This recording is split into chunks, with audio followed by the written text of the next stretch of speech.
നാലാമത്തെ ചോദ്യം, ബംഗ്ലാദേശ്, പാകിസ്ഥാൻ ജമാഅത്തെ ഇസ്ലാമികളും ഈജിപ്തിലെ ഇഖ്വാൻ മുസ്ലിമൂനും സായുധ മാർഗങ്ങൾ അവിടെ പ്രവർത്തന മാർഗമായി സ്വീകരിച്ചിട്ടില്ലേ? ഇതൊരു ആരോപണം മാത്രമാണ്. ഒരു വിഭാഗത്തെ പൈശാചികവൽക്കരിക്കാൻ അവരക്രമികളാണ് എന്ന് പറയലാണ് ഏറ്റവും എളുപ്പമുള്ള വഴി. പക്ഷെ ഒരു തെളിവും ഇതിന് ഹാജരാക്കാൻ കഴിയുകയില്ല. ഇഖ്വാൻ മുസ്ലിമൂൻ ബ്രദർഹുഡ് സായുധ പ്രവർത്തനത്തിൽ ഏർപ്പെട്ടത് ഒറ്റ ചരിത്രമേ ഉള്ളൂ. അത് അവിടുത്തെ ഗവൺമെൻറ്റിൻ്റെ തന്നെ ഒപ്പം 60കളിൽ നടന്ന ഇസ്രായേലിനെതിരായ യുദ്ധത്തിൽ ജമാൽ അബ്ദുൽ നാസറിൻ്റെ ഒപ്പം യുദ്ധത്തിൽ ഏർപ്പെട്ടിട്ടുണ്ട്.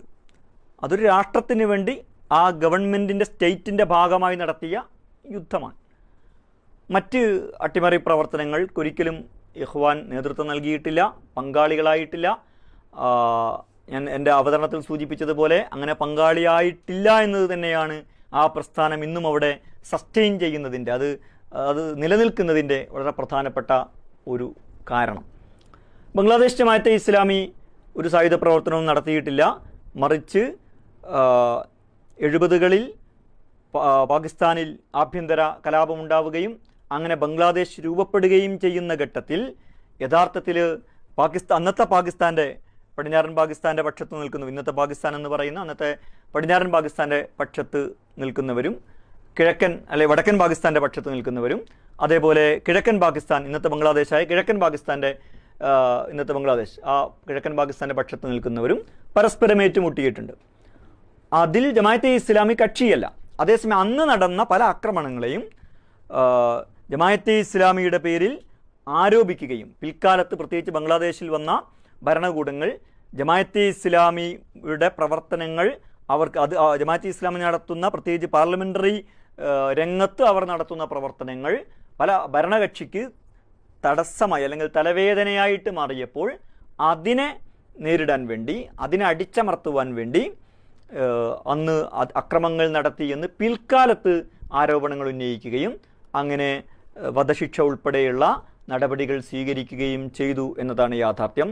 ലോകത്ത് നിഷ്പക്ഷരായ പല മനുഷ്യാവകാശ ഏജൻസികളും പത്രപ്രവർത്തകരുമൊക്കെ ഈ കാര്യം ചൂണ്ടിക്കാണിച്ചിട്ടുണ്ട്. ബംഗ്ലാദേശിൽ അന്നത്തെ വിമോചന യുദ്ധകാലത്തെ അക്രമങ്ങളുടെ പേരിൽ വധശിക്ഷയ്ക്ക് വിധിക്കപ്പെട്ടവരിൽ പലരും അന്ന് ചെറിയ കുട്ടികളായിരുന്ന, ആ വിമോചന യുദ്ധകാലത്ത് ചെറിയ കുട്ടികളായിരുന്ന ആളുകൾ പോലുമായിരുന്നു. ആ വിമോചന യുദ്ധകാലത്തുണ്ടായ പ്രശ്നങ്ങൾ